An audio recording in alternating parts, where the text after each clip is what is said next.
PE2 નો most time point NEP 2020 માં વાત કરીએ પહેલા આપણે એક વિડિયો યુનિવર્સિટી શિક્ષણ પંચ, માધ્યમિક શિક્ષણ પંચ, રાષ્ટ્રીય શિક્ષણ પંચ અને તેની ત્રણની તુલનાઓની વાત કરી હતી. હવે 1986 ની પણ નીતિની વાત કરી હતી. 1986 ની નીતિનું નવું રૂપ એટલે કે NEP 2020. તો સરસ મજાનું વિછયા મોહનભાઈએ મોકલેલું છે, તેના ઉપરથી આપણે સમજીએ. તો ઝડપથી સમજી લઈએ. પરીક્ષાનો સમય હોવાથી ઝડપથી NEP 2020 નું પૂરું નામ છે નેશનલ એજ્યુકેશન પોલિસી 2020. વિગતમાં જોઈએ તો 21મી સદીમાં પહોંચી વળવા માટે 1986 માં જે સંશોધિત રાષ્ટ્રીય શિક્ષણ નીતિ છે તેમાં ફેરફાર કરીને જુલાઈ 2020 માં આનો જે છે ફેરફાર થયો હતો અને જે લાગુ પાડવામાં વર્તમાન સમયમાં આવી રહી છે. તો આજ સુધીની શિક્ષણ નીતિ 1986 એટલે કે 34 વર્ષ સુધી ચાલી અને 34 વર્ષે છે આ શિક્ષણમાં ફેરફાર જોવા મળે છે. તેમાં 1992 માં પણ થોડા ઘણા ફેરફારો સુધારા થયા હતા, જે અત્યારે 34 વર્ષે જે 2020 છે એટલે કે NEP 2020 એ લાગુ પડી છે. તો જેમાં વાત કરીએ તો સંશોધનો થયા, બધા શિક્ષણ પંચોનો ઘણો બધો ફાળો છે, બરાબર છે. તે તમામ બાબતો સાથે હવે આપણે માળખું યાદ રાખવાનું છે. તો આ નીતિમાં વર્તમાન સમયમાં શિક્ષણમાં 10+2 ના માળખાને એટલે કે 10+2+3 નું જે માળખું છે એમાં 3 થી 18 વર્ષના વિદ્યાર્થીઓ માટે નવા અભ્યાસક્રમ અને અધ્યતન જે છે આ વ્યવસ્થાને પહોંચી વળવા માટે 5+3+3+4 નું નવું માળખું રચના કરેલી છે. આ સમજી જાવ એટલે NEP 2020 આવડી જાય. તો માળખું યાદ રાખજો, 53-34 યાદ રાખજો. આ આંકડો છે તમારે હવે ગોખી લેવાનો છે.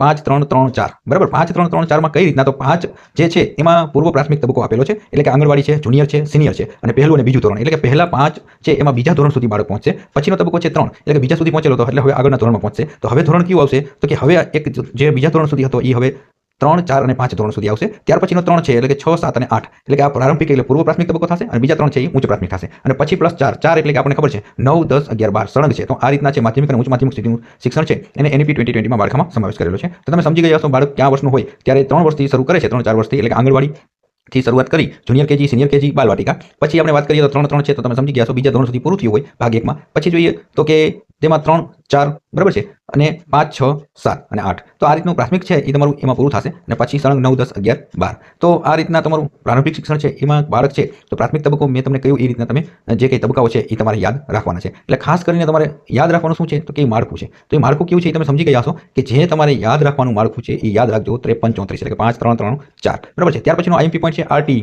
RTE એટલે કે રાઇટ ટુ એજ્યુકેશન એક્ટ, કે જેમાં અત્યારે જે આપણને ખ્યાલ છે કે RTE અને RTI.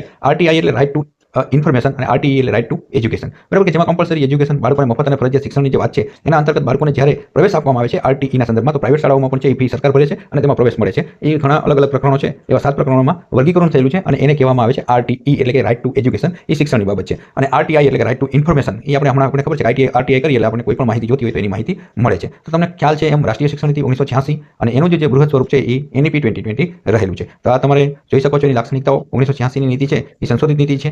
લાગે એવું તો સ્ક્રીનશોટ પાડી શકો છો. સરસ મજાનું આ મોકલેલું છે વિછયા મોહનભાઈનો ખૂબ ખૂબ આભાર. તમારી પાસે પણ આવું કન્ટેન્ટ તૈયાર હોય તો તમે પણ મોકલી શકો છો. જો શિક્ષણના જય શ્રી કૃષ્ણ. મારા WhatsApp નંબર પર તમે PDF બનાવીને આ રીતના તમે મોકલી દેજો. આવજો.